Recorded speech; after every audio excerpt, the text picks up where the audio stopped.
hoje eu vou falar com vocês sobre virando a página e reescrevendo o nosso papel nos relacionamentos. Essa história de relacionamento talvez seja uma das coisas mais difíceis e mais necessárias que a gente experimenta enquanto ser humano. Aristóteles dizia que o ser humano é um animal político, que o ser humano precisa desse convívio coletivo. E a Bíblia notoriamente cuida muito desse aspecto, cuida muito das nossas relações com as outras pessoas. Deus entende a necessidade, Deus sabe com que propósito Ele criou a humanidade, e Ele entende a necessidade que nós temos de viver uns com os outros. Eu diria que talvez nenhum outro animal posto por Deus na face da terra tenha tantas necessidades relacionais quanto o ser humano as tem. E ontem eu estava assistindo um filme que foi muito assistido, eu não tenho certeza, mas acho que foi indicado para o Oscar, não sei se ganhou alguma estatueta, um filme aí que já tem uns 2 anos, A Invenção de Hugo Cabret. Acho que muitos de vocês já assistiram aqui. E ontem eu estava assistindo pela segunda vez esse filme e me dando conta que ele tinha muito a ver com o que eu queria falar hoje. A história gira em torno de um menino que perdeu a mãe e logo em seguida perdeu o pai num acidente. Aquele menino tinha um relacionamento muito forte com o seu pai e tinha um projeto juntos, um projeto para construir algo juntos. Quando o seu pai se foi, aquele menino continuou com aquele desejo forte de construir aquilo que ele havia começado com o seu pai. Creio que no filme, a única pessoa que tinha, ou uma das únicas que tinha ali, uma saúde relacional adequada, era justamente aquele menino, que era o único que tinha tido uma perda realmente irreparável. Os outros personagens são um guarda que foi criado no orfanato e que agora vivia tentando se vingar por causa de suas frustrações do passado, por não conseguir ter uma pessoa ao seu lado, por ser mal amado. Ele vivia tentando se vingar nas outras crianças, nas crianças que apareciam ali naquela estação de trem onde se passa a maior parte da história. Um senhor que, frustrado por causa do seu trabalho, do seu fracasso no trabalho, um senhor que não conseguiu, que durante muito tempo foi um grande cineasta e de repente desaparece ali a possibilidade e ele passa a ser alguém muito amargurado, alguém que trata os outros com amargura, influenciando na vida da esposa, influenciando na vida de uma neta e de uma maneira amargurada e terrível. E assim vai se formando a história da invenção de Hugo Cabret, num conjunto de pessoas mal resolvidas emocionalmente. E o que é que a gente vê nessa história e o que é que a Bíblia nos mostra e o que é que a prática de vida nos mostra? Que pessoas que têm os seus relacionamentos mal resolvidos, que pessoas que se agarram às dores de um relacionamento mal resolvido, essas pessoas tendem a ter pensamentos e comportamentos destrutivos em relação às outras pessoas. Descontam em outras pessoas as suas frustrações. Descontam em outras pessoas os seus problemas relacionais e criam novos problemas relacionais, se tornando pessoas difíceis de conviver e, pior de tudo, passam a justificar porque a minha vida foi ruim, porque a minha vida foi difícil, coitadinho de mim, que não tive isso, que não tive aquilo. Aliás, nós estamos numa moda muito grande do coitadismo, né? Hoje, todo mundo que eu vejo vai pregar. A gente chamou um cara para dar uma palestra na universidade, ele começa, não, porque eu nasci muito pobre, porque não sei o quê, como se ter uma vida difícil fosse uma justificativa, ou como se fosse uma uma virtude social. E não é isso. Deus não criou ninguém para ter vida difícil, nem para dificultar a vida dos outros. Deus nos criou para sermos a sua imagem e sua semelhança. Portanto, Deus não nos criou para vivermos em conflito, para vivermos em pé de guerra, para vivermos descontando nossas frustrações em outras pessoas, para vivermos criando cenários, sabe, em que nós somos os coitadinhos e todo mundo ao nosso redor é vilão. Nós sabemos que, infelizmente, as igrejas, as universidades, as repartições públicas, as lojas, estão repletas de pessoas que não conseguem conviver umas com as outras, porque tendem a olhar para o outro ser humano com um alto nível de superioridade, ou porque querem descontar suas frustrações, ou porque têm problemas no passado, ou porque não sabem resolver conflitos. Inclusive, no texto que eu escrevi na revistinha que vocês têm em mão, eu falo sobre a história de conflitos, e digo que uma família que vive em paz não é uma família que não tem conflitos. Pelo contrário, a família que vive em paz é aquela que tem conflitos, mas que sabe resolver os seus conflitos.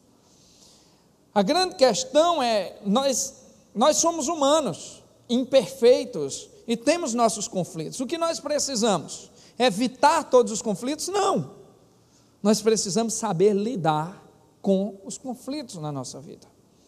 Nós precisamos saber lidar com conflitos que acontecem entre nós e nós mesmos, aquele conflito interno, a cura interior que nós precisamos ter, porque tem gente que não se perdoa por erros que cometeram, tem gente que não sabe olhar para dentro de si e reconhecer seus próprios erros, tem gente que, quando olha para dentro de si, só vê porcaria também e não consegue ter uma autoestima que a possibilite conviver, e por isso ela se torna excessivamente submissa às outras pessoas. E nem altivez, orgulho é bom, nem excessiva submissão é bom. É necessário que haja um equilíbrio quando nós olhamos para dentro de nós mesmos. Existem pessoas que por não saber conviver consigo mesmo, começam a ter dificuldade também em conviver com os outros. Existem pessoas que não são capazes de perdoar, que arrastam consigo mágoas, que fazem suas mágoas crescerem, que não prestam atenção, por exemplo, que as maiores mágoas que as pessoas costumam ter são contra pessoas que eram extremamente amadas no passado, pessoas com quem elas conviviam maravilhosamente bem, e de repente essa pessoa se torna um inimigo, se torna uma bruxa ou um bruxo, se torna um monstro. Mas será que essa pessoa mudou realmente? Será que não podemos olhar para aquela pessoa que nós conhecemos e que éramos amigos e que amávamos e repensar toda a estrutura? Nós temos que supervalorizar o problema. Existem pessoas que, se você disser assim, faça uma lista das pessoas que você precisa perdoar, não vai ter caderno que dê. Escreve. Agora faça uma lista das pessoas que você está disposto a perdoar. Aí fica mais difícil. Acaba, bota as iniciais de umas 2 pessoas lá para ninguém saber quem é que ele vai perdoar. E existem pessoas que têm problemas relacionais com Deus. Por quê? Porque não aceitam a sua condição de vida, não aceitam as suas condições atuais e querem botar a culpa das coisas que estão experimentando, das dificuldades que estão experimentando, em Deus. todos esses 3 tipos de pessoas, as pessoas que não conseguem conviver bem consigo mesmas, as pessoas que não conseguem conviver bem com as outras pessoas, e as pessoas que não conseguem viver bem com Deus, esses 3 tipos de pessoas tendem a desenvolver uma quantidade absurda de sentimentos destrutivos, tendem a desenvolver sentimentos de amargura, de tratar mal as pessoas por nada, sabe, de serem grosseiros com as outras pessoas, de serem impacientes, intolerantes, de serem muitas vezes mal educados. E aí, eu até compreendo que algumas pessoas, que nós todos passamos por situações no passado que geram em nós coisas que nós não, sentimentos assim, que nós não somos nem capazes muito bem de identificar. Lembro-me muito bem de um casal que eu aconselhei aqui algumas vezes, que a esposa confessou: olha, eu sinto uma raiva que eu não sei de onde vem, e aí eu trato mal mesmo, trato na porrada, não na pancada, mas na violência verbal e tal, e eu digo... E ela muito conformada com isso, com essa situação, eu digo: olha, eu até posso concordar com Freud, que diz que essas coisas estão escondidas em algum lugar do nosso inconsciente. Posso concordar com ele nesse aspecto. Mas, entre não saber de onde a minha raiva vem e eu despejar em cima de outra pessoa, há uma distância muito grande. Porque eu posso até ter sentimentos mal resolvidos dentro de mim que eu não entendo, mas eu sei como eu trato as pessoas, eu sei como eu convivo com as pessoas, então eu preciso me policiar para que eu não destrua outros relacionamentos ou para que eu impossibilite a existência de novos relacionamentos.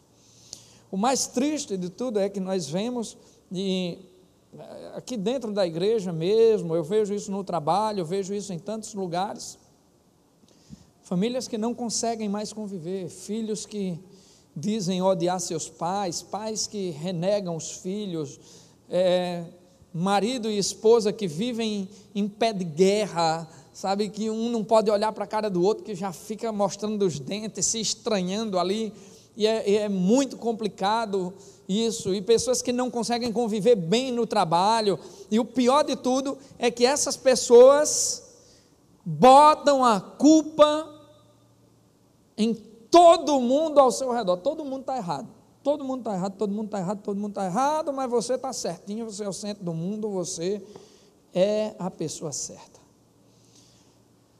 O que eu quero dizer aqui, resumindo, é que se você não cuidar dos seus relacionamentos, se você não fechar os seus relacionamentos da maneira que eles precisam ser fechados, se você não conduzir os seus relacionamentos com sabedoria, você vai causar muita destruição na sua vida e na vida de outras pessoas, porque relacionamentos mal resolvidos, relacionamentos que não são finalizados da maneira que Deus quer, esses relacionamentos se convertem normalmente em sentimentos autodestrutivos e sentimentos destruidores, porque você não foi capaz de perdoar, porque você não foi capaz de passar por cima de certas dificuldades, porque você não foi capaz de abrir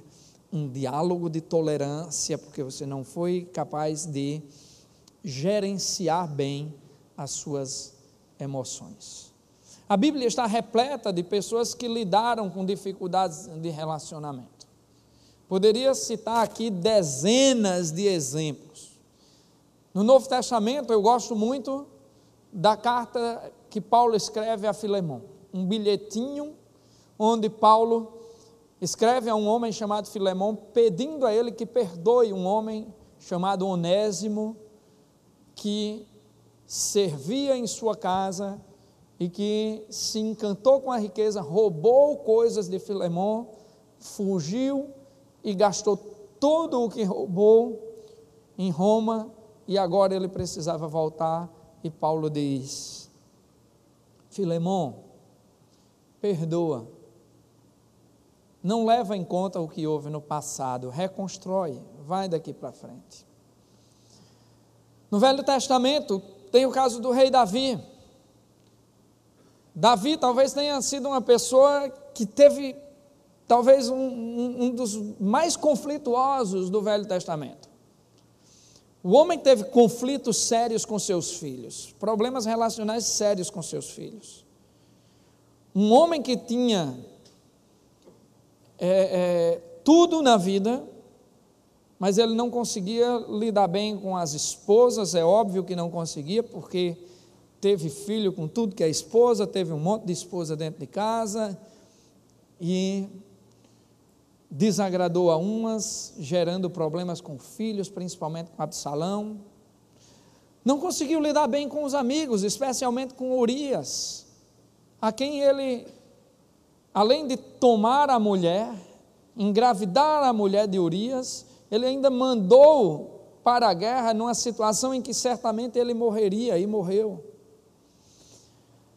Davi era um homem de muitos conflitos. Grande parte dos seus salmos escreveu dentro das cavernas, fugindo do seu filho Absalão. Mas tem um salmo dele que me chama a atenção, é o Salmo 51, que ele escreveu justamente quando o seu filho, com a mulher de Urias, nasceu e morreu precocemente.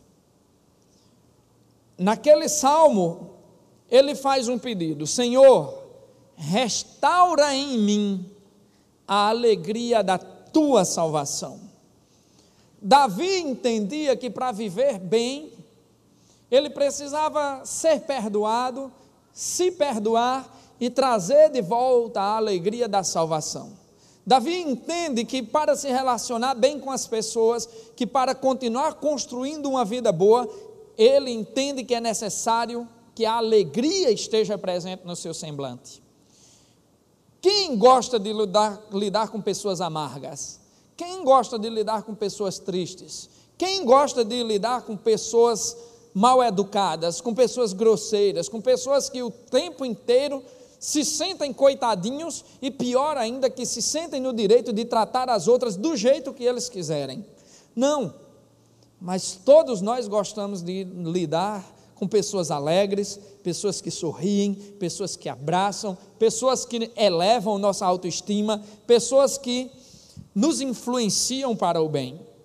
A pergunta é: que tipo de pessoa você é? Que tipo de pessoa você é? Você tem sido? Você tem sido o tipo da pessoa que agrega pessoas ao seu lado pela sua alegria contagiante? Ou você tem sido aquela pessoa que quer que as pessoas morram de pena de você, que as pessoas entendam o seu jeitão? Ou você é daquele povo que diz assim: eu sou sincero, eu digo mesmo? Quando eu vejo alguém dizendo isso, eu digo: pode ir atrás, que é mal educado. Sinceridade não tem nada a ver com falta de educação e com grosseria. Sinceridade tem a ver com amor. E quem é amor e é sincero de verdade, não fala desse jeito. Que tipo de pessoa você é? Que tipo de relacionamento você tem construído?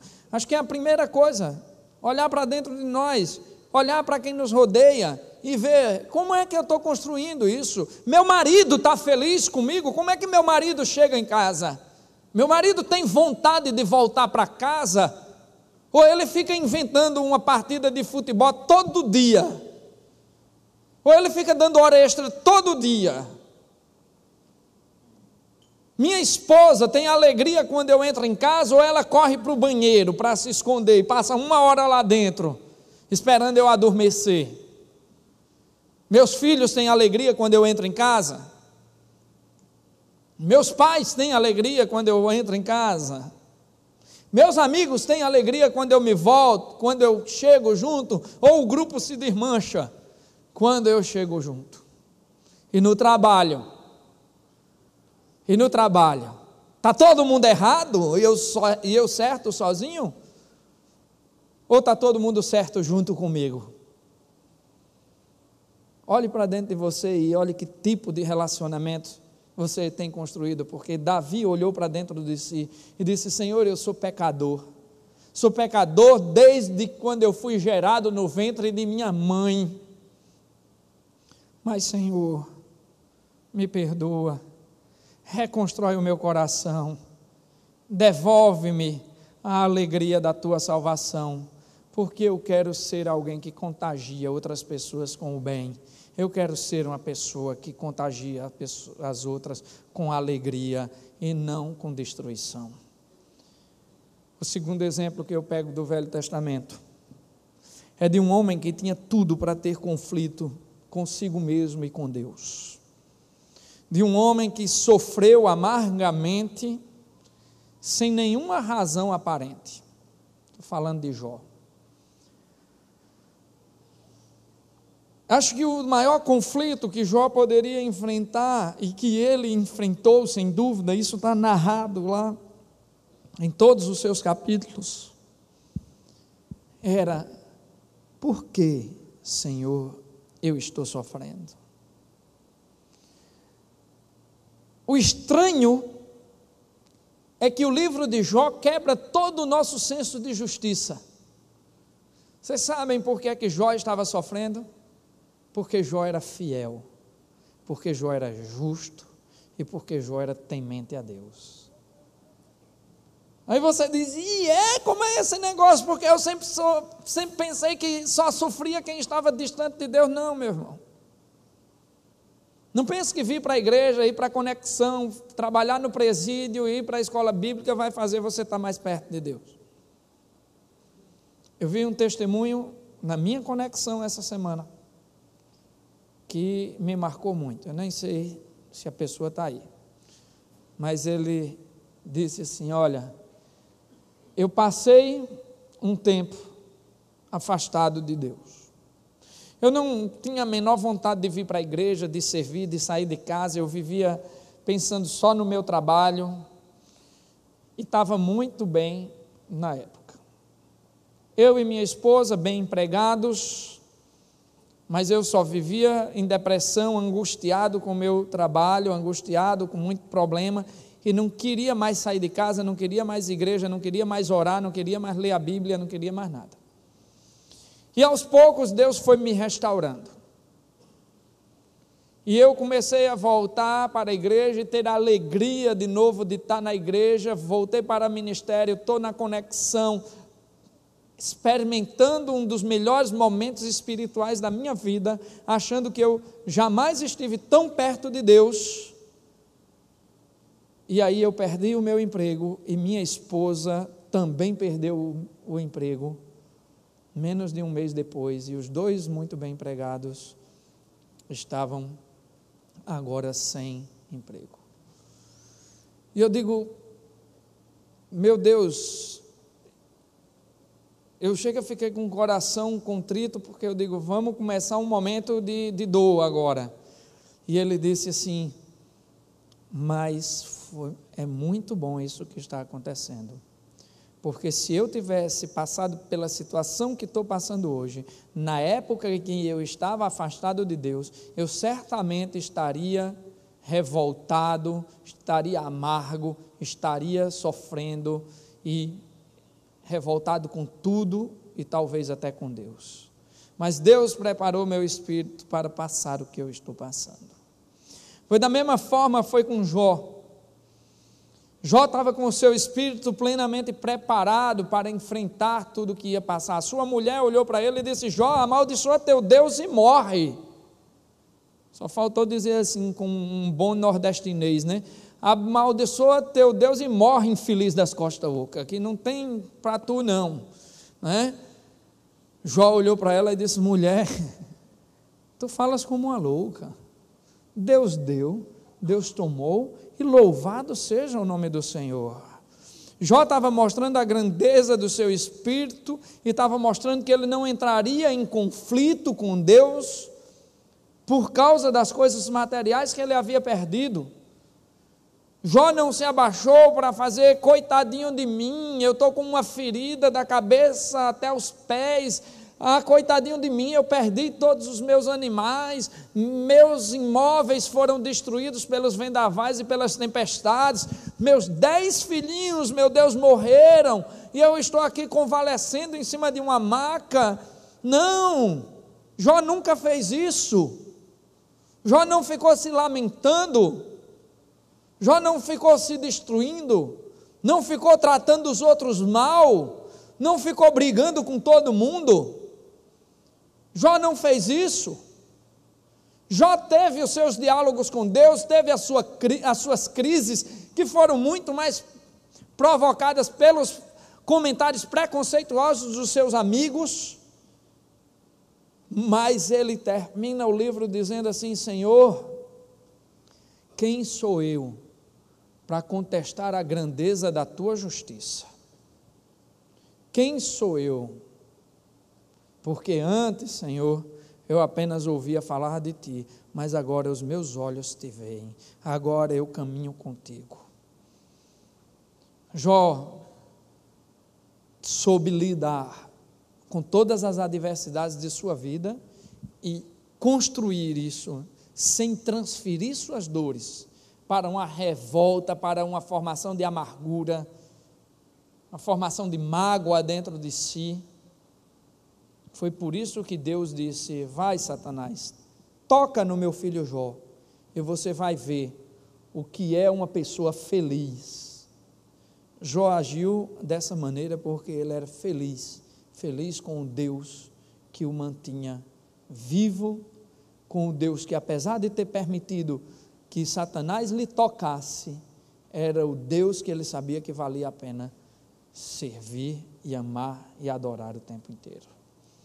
Mas eu quero falar de um outro homem, e é sobre esse texto que eu quero me debruçar hoje com vocês, para falar sobre relacionamentos e entender com ele 3 lições que eu tenho certeza que facilitam a forma como nós podemos reconstruir, reescrever o nosso papel nos relacionamentos, virando as páginas do passado e reescrevendo o nosso papel nos relacionamentos. Quero falar sobre a vida de José, aquele que nós conhecemos como José do Egito.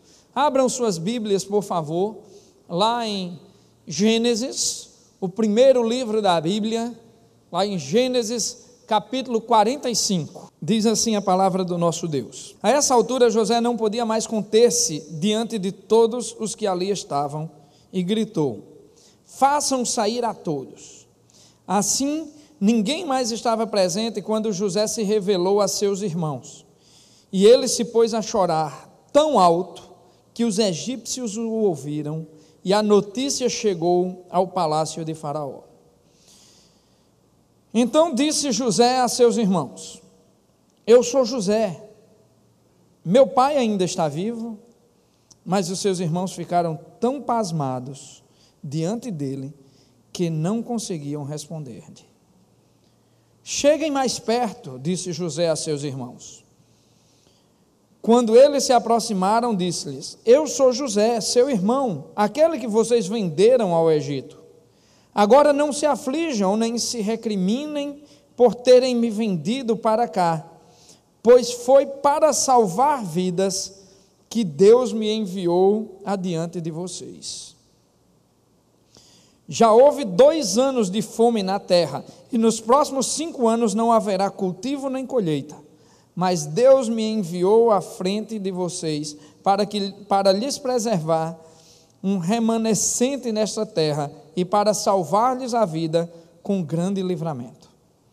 Assim, não foram vocês que me mandaram para cá, mas sim o próprio Deus.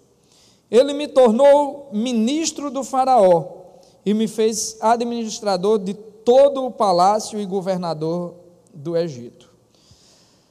Voltem depressa a meu pai e digam-lhe: assim diz o seu filho José, Deus me fez senhor de todo o Egito.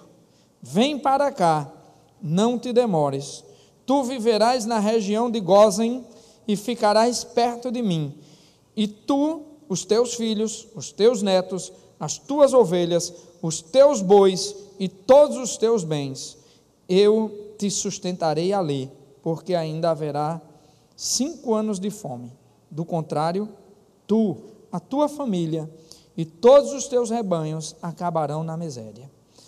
Vocês estão vendo com os seus próprios olhos, e meu irmão Benjamim também, que realmente sou eu que estou falando com vocês. Contem a meu pai quanta honra me prestam no Egito, e tudo o que vocês mesmos testemunharam, e tragam meu pai para cá depressa. Então ele se lançou chorando sobre o seu irmão Benjamim, e o abraçou. E Benjamim também o abraçou chorando. Em seguida beijou todos os seus irmãos, e chorou com eles, e só depois os seus irmãos conseguiram conversar com ele. Vamos orar? Senhor, quero te pedir que a tua palavra, Senhor, se faça viva entre nós hoje à noite. Que a tua palavra nos penetre de maneira poderosa. Que a tua palavra mude, Senhor, aquilo que precisa ser mudado em nossas vidas. Nós sabemos, Senhor, que a tua palavra é a fonte de toda a sabedoria. Sabemos, Senhor, que nós não podemos ser felizes sem te buscar e sem nos aproximar de ti. Então, Senhor, nos ensina hoje a termos um relacionamento adequado, relacionamentos conosco, contigo e com os nossos irmãos, de maneira, Senhor, que tudo que construirmos aqui na terra seja feito para a honra e glória do teu nome. É assim que te oramos em nome de Jesus. Amém. Amados, a história de José, a maioria de vocês já conhece muito bem. Ainda muito jovem, José começou a ter sonhos. Sonhar que toda a sua família, seus irmãos mais velhos, seu irmão mais novo, seus pais, se ajoelhariam e se dobrariam diante dele, e que ele seria soberano sobre todos. Quando José começou a ter esses sonhos, seus irmãos, principalmente os mais velhos, Benjamim foi o único que não se envolveu com essa questão. Seus irmãos o pegaram, o levaram para um lugar distante, ameaçaram matá-lo, estavam decididos a matá-lo, até que um dos irmãos disse: não vamos matá-lo. Jogaram-no num poço, humilharam-no, depois o venderam a mercadores que iam passando por lá, e esses mercadores o venderam no Egito, e ao chegar no Egito foi injustiçado, sofrendo injustiça, foi parar numa prisão, passou alguns anos nessa prisão. Deus deu-lhe o dom de interpretar sonhos, e por causa desse dom, José chegou à posição que é narrada nesse texto que nós lemos. José chega a ser o governador de todo o Egito, o homem mais poderoso da grande nação egípcia, abaixo apenas do faraó. Era um homem que podia mandar e desmandar, um homem que podia determinar quem ia viver e quem não ia viver, um homem que tinha um poder quase que ilimitado. Esse homem agora se depara com os seus irmãos, com os irmãos que o jogaram naquele poço, que o humilharam, que o invejaram, que o maltrataram. E ele sem ser reconhecido, começa a fazer um inquérito, começa a questionar e pergunta: mas vocês não têm por acaso nenhum outro irmão? Aí um deles diz assim: sim, nós tínhamos um outro irmão, mas ele morreu. Morreu como? Ele foi devorado pelas feras. E aí José viu que seus irmãos haviam enganado seu pai, que seus irmãos continuavam mantendo a mentira maldita, que os seus irmãos continuavam a mesma coisa.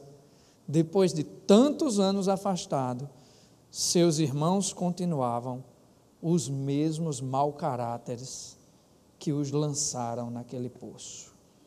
E mantinham a mesma mentira. Só que agora era diferente. Agora José era o poderoso. Agora José podia vingar-se.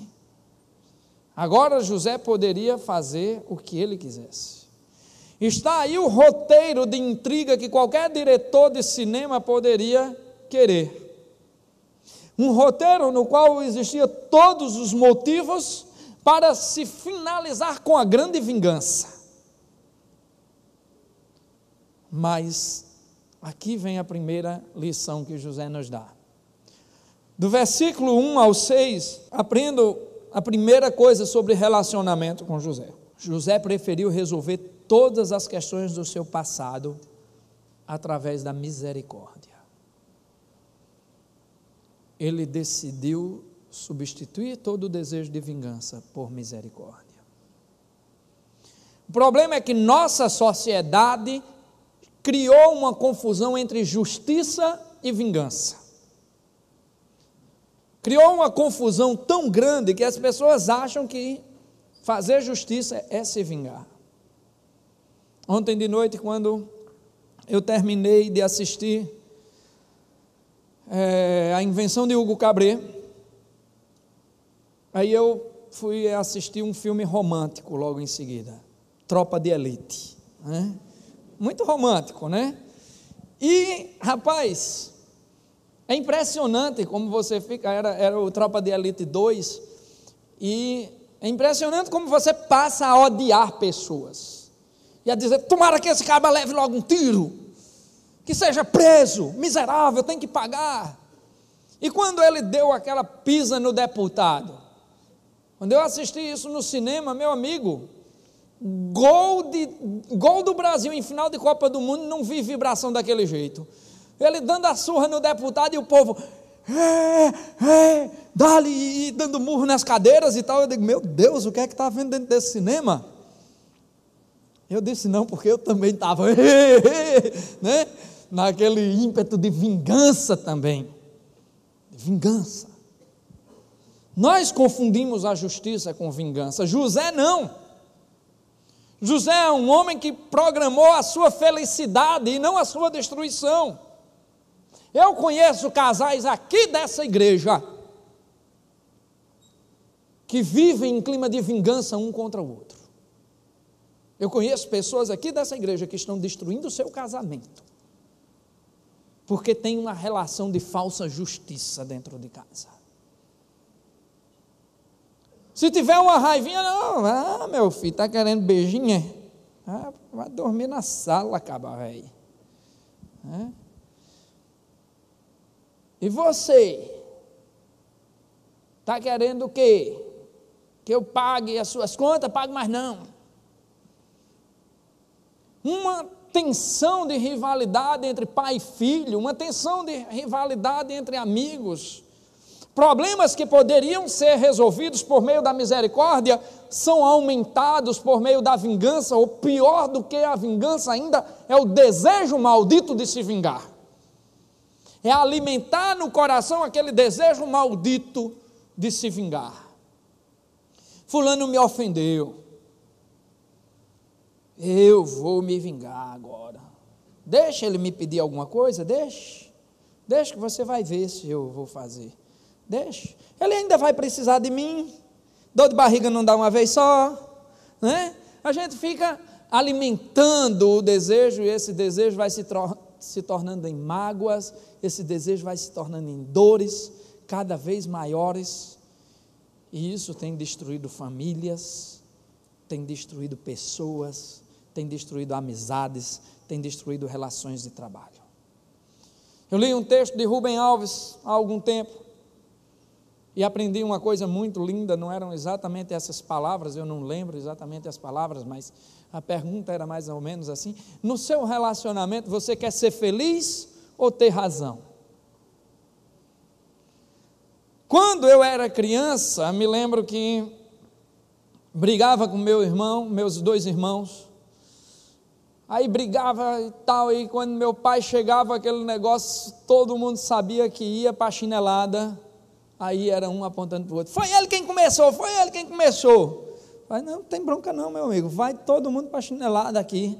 Mas por que, pai? Foi ele, foi ele. Ele começou, e você, por que não terminou?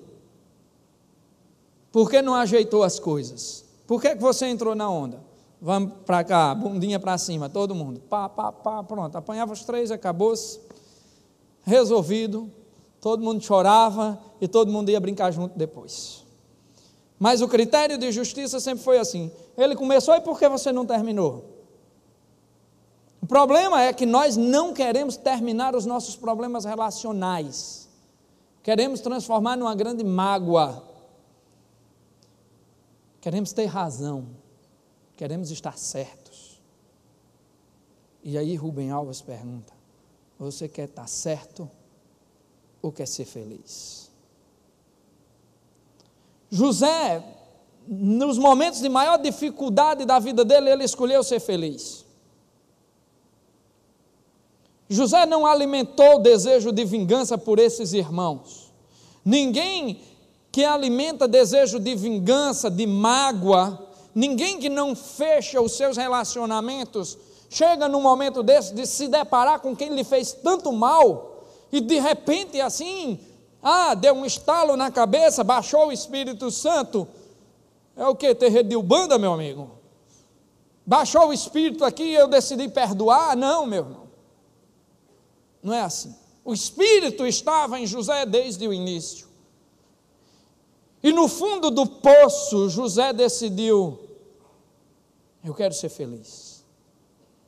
Na prisão do Egito, José decidiu, eu quero ser feliz. Na injustiça de Potifar, José decidiu, eu quero ser feliz. Na injustiça dos seus irmãos, José decidiu, eu quero ser feliz. E quando José estava com a espada na mão no Egito, que poderia ter descido a espada sobre o pescoço dos seus irmãos e executar a vingança, ele disse, não, eu quero continuar sendo feliz. Eu sei que a vingança não me trará a felicidade que eu quero. O que vai me trazer a felicidade que eu preciso, o que vai me curar por dentro e por fora, não é me vingar, mas é ser misericordioso, é ser feliz que me interessa. Eu não quero saber quem tem razão dentro da minha casa, eu quero ser feliz. O grande problema é que quando nós queremos ter razão, a briga não acaba nunca, porque todo mundo quer ter razão, porque a sua felicidade, eu digo a você, não tem nada a ver com estar certo ou com estar errado, tem a ver com a sua capacidade de ser misericordioso. Quem não gostaria de pegar agora todo mundo que lhe fez mal e colocar em uma guilhotina e arrancar-lhe o pescoço, ou mandá-lo para a cadeia, ou se vingar de alguma maneira? Esse sentimento é muito desenvolvido dentro de nós, infelizmente. Não é apenas coisa de filme, não é apenas coisa de filme. Nós temos essa mania de querer alimentar essas coisas. E aí, gente, quando nós começamos a alimentar essas mágoas, quando nós começamos a alimentar esse terror dentro de nós, nós nos transformamos em verdadeiros monstros dentro da sociedade. Quando seu filho está com problema de droga, seu pai é um alcoólatra, o que é que está acontecendo? Olhe e decida. Você vai ficar culpando, você vai ficar apontando o dedo, você vai ficar se tornando amargo e levando suas dores, seus sentimentos para fora, ou você vai decidir agir pela misericórdia e ser feliz como José se tornou. A segunda lição que José me dá aqui, no finalzinho do 5, quando ele diz assim, foi para salvar vidas que Deus me enviou adiante de vocês. Aí no 7 ele faz, mas Deus me enviou à frente de vocês para lhes preservar um remanescente nesta terra e para salvar-lhes a vida com grande livramento. Aí presta atenção, assim não foram vocês que me mandaram para cá, mas sim o próprio Deus. A lição que José me dá aqui é que ele avaliou toda a situação com um olhar positivo. Nós enxergamos na vida aquilo que nós queremos ver. E fazemos das pessoas aquilo que nós queremos fazer. Nós criamos monstros, muitas vezes, onde não tem. E nos envolvemos com pessoas, às vezes, que não deveríamos nos envolver, porque elas nos encantam os olhos. O que José fez aqui foi lembrar de quem eram essas pessoas. Eu acho que muitos casamentos acabam porque as pessoas esquecem de com quem casaram. E esquecem também quem eram quando casaram. Esquecem de todas as alegrias que viveram, dos sorrisos, das brincadeiras. Esquecem dos primeiros beijos. Esquecem do primeiro filho nascendo. Esquecem dos primeiros abraços, da primeira viagem. Esquecem do que os uniu. E passa a lembrar-se apenas dos problemas, da raiva, daquilo que destrói. Nós temos a mania de supervalorizar demais os erros dos outros, de querer ter razão o tempo inteiro, como falei há pouco. Nós nos preocupamos demais em apontar. Pai, você é um alcoólatra e não vale nada. Você, no dia 16 de setembro de 1984, deu uma tapa na cara de minha mãe. E eu não vou esquecer nunca, porque eu anotei num caderninho. Eu conheço um casal que com quase 60 anos de idade separou-se. E o marido olhou e disse: tudo começou quando nós voltamos da lua de mel. Eu digo, está danado. Meu irmão, que é isso? Foi porque a gente chegou, abriu as malas, ela tirou a roupa dela todinha e não tirou a minha. E continuou fazendo. Eu digo, você conversou com ela no dia? Não. Pois é, você passou 30 anos casado, agora vem achar que a solução é o divórcio. 30 anos alimentando mágoas. E agora você vem dizer que esse casamento não tem mais jeito.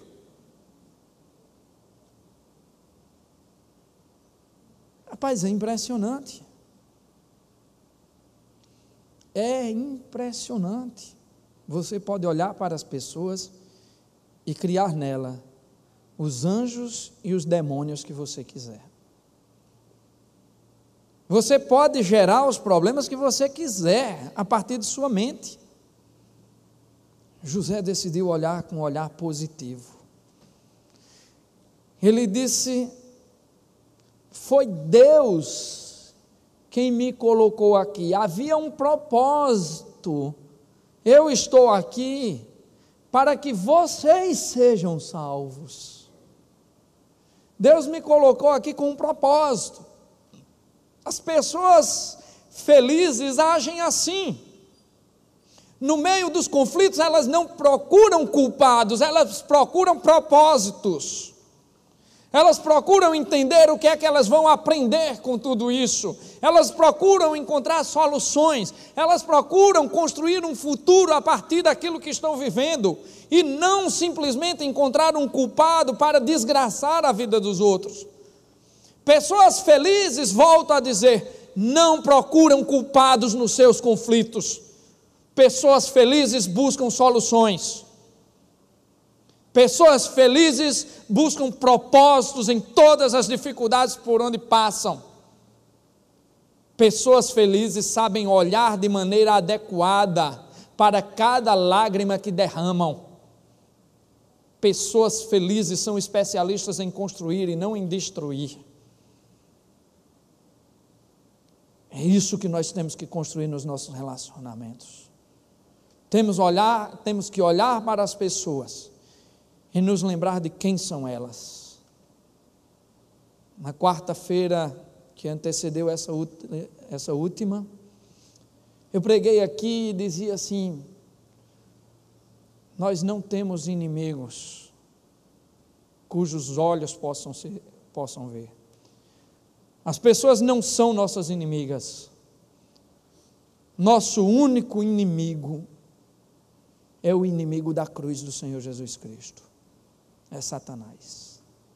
E ele pode armar situações para que haja desentendimento entre nós, mas nós não temos inimigos. José entendeu isso tão perfeitamente.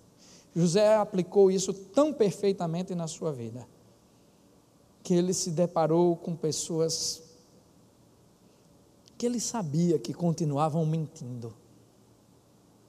Ele se deparou com pessoas que ele nunca esperou que fizessem um mal tão grande quanto foi feito a ele. E ele disse: não se preocupem, eu não estou aqui para me vingar. Eu sei porque isso aconteceu. Quem me colocou aqui foi Deus. E quando ele disse quem me colocou aqui no Egito, ele não estava se referindo a quem o colocou no trono, não. Ele estava se referindo a tudo o que ele passou antes de chegar ali. A tudo. Ele disse: não, essa situação toda foi para que... E aí ele disse: eu compreendi o propósito de Deus. O grande problema é esse. Na hora do conflito, as pessoas preferem procurar os culpados e deixam de olhar para os propósitos de Deus naquelas situações. E a terceira e última lição que eu quero tirar aqui da vida de José está nos versículos de 9 a 14. E eu digo assim, que José, apesar de toda a situação, construiu em seu coração um desejo de aperfeiçoar seus relacionamentos. José não, como eu disse aqui há pouco, com certeza José não chegou assim e de repente decidiu perdoar seus irmãos. Em todos os momentos de sofrimento, José tinha em mente uma coisa: eu vou reconstruir aquilo que no passado foi destruído. Ele não pensou, com certeza ele não pensou, eu vou reconstruir aquilo que meus irmãos destruíram. Ele pensou assim: eu vou reconstruir aquilo que no passado foi destruído. Ele certamente não ficou remoendo sobre o seu passado, repensando em quem eram os culpados de suas dores, dos seus sofrimentos. Ele planejou e projetou chegar onde chegou. Ele se deparou com aquelas pessoas que decepcionaram tanto, que magoaram tanto, que o feriram tanto. Não se conteve, chorou, abraçou e beijou cada um dos seus irmãos. Está aqui versículos 14 e 15. Então ele se lançou chorando sobre o seu irmão Benjamim e o abraçou. E Benjamim também o abraçou chorando. Em seguida beijou todos os seus irmãos e chorou com eles. E só depois os seus irmãos conseguiram conversar com ele. Os irmãos estavam tão tomados de medo, tão tomados de arrependimento, agora o remorso, estavam tão tomados de perplexidade e tão assustados com aquele irmão que poderia ter descido a espada sobre o pescoço deles. E tem mais, se José tivesse feito isso, se José tivesse se vingado, com certeza todo o Egito teria aprovado o que ele fez. Todo o Egito o teria aplaudido, mas ele decidiu construir de uma maneira completamente diferente. Ele disse: eu vou refazer aquilo que nunca deveria ter sido desfeito. São meus irmãos, são os moleques com quem eu brinquei na minha infância, são os moleques com quem eu saí para caçar passarinhos, são os moleques com quem eu aprendi a plantar os primeiros grãos de cereal, são os moleques que a gente corria para ir tomar banho no rio, são esses que a gente sorriu junto, que a gente brincou junto, que a gente brigou, mas que a gente se entendeu, são meus irmãos. José trouxe à mente aquilo que eles eram de fato e não aquilo que eles haviam feito. José supervalorizou quem eles eram e não os erros que eles cometeram. Vocês estão entendendo? Há uma diferença muito grande, muito profunda no que José fez. Intencionalmente José decidiu reconstruir tudo e fazer as coisas serem melhores do que antes.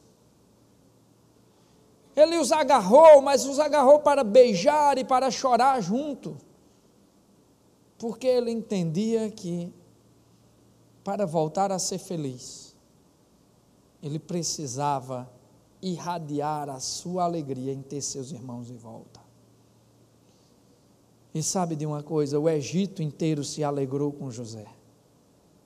Se você continuar lendo esse capítulo, você vai ver que logo em seguida ele diz que quando Faraó e os grandes do Egito souberam que os parentes, os irmãos e os pais de José haviam chegado, ficaram extremamente alegres, porque a alegria de quem ama o Senhor, de quem tem relacionamentos perfeitos, de quem tem relacionamentos adequados, é uma alegria contagiante. E a alegria de José contagiou todo o Egito. Meus irmãos, você pode contagiar as pessoas com sua alegria, ou você pode afastar as pessoas, dizendo assim: eu sou assim mesmo e quem quiser que cuide. É uma escolha. Você pode decidir ter razão nos seus relacionamentos, ou ser feliz. Pedir perdão pelo que você não fez, qual é o problema? Qual é o problema? Seu orgulho é grande demais para isso? Olhar para dentro de você, entender quem você é e reconstruir quem você é abrir mão do seu orgulho, é abrir mão da sua razão, mas é buscar o caminho da felicidade. Quando José fez isso, José fez porque ele entendeu o projeto de Deus, ele entendeu o propósito de Deus naquela situação, ele entendeu por que ele tinha passado por tudo isso, ele parou para refletir: por que é que isso está acontecendo? Qual é o propósito dessa situação? E ele encontrou o propósito. Como eu disse aqui, não ficou procurando culpados. José, depois de entender o propósito, ele aceitou o propósito. Porque eu sei que tem gente aqui que está ouvindo hoje e está pensando assim: eu até tenho algumas pessoas para perdoar, mas aí depois, o que vem depois do mais, aí só Deus segura. Mas eu não vou nem que chova canivete. O problema é que você entende o propósito de Deus, mas você não aceita o propósito de Deus. José entendeu qual era o propósito, sofreu pelo propósito, aceitou aquele propósito, e José colaborou com aquele propósito. José fez aquilo que ele sabia que era certo fazer. E você sabe o que é certo fazer. Você sabe o que é certo fazer nos seus relacionamentos. Você sabe o que é certo fazer na sua vida. O problema está só no segundo item. Você é capaz de aceitar? Você é capaz de aceitar o propósito de Deus para tudo que você enfrenta, tudo que você passa? Se você é capaz de aceitar, colabore para que a vontade de Deus seja definitivamente cumprida. Porque eu não tenho medo de dizer que esse é o caminho para a felicidade relacional. Lutar, brigar, se vingar, fazer sua justiça, não.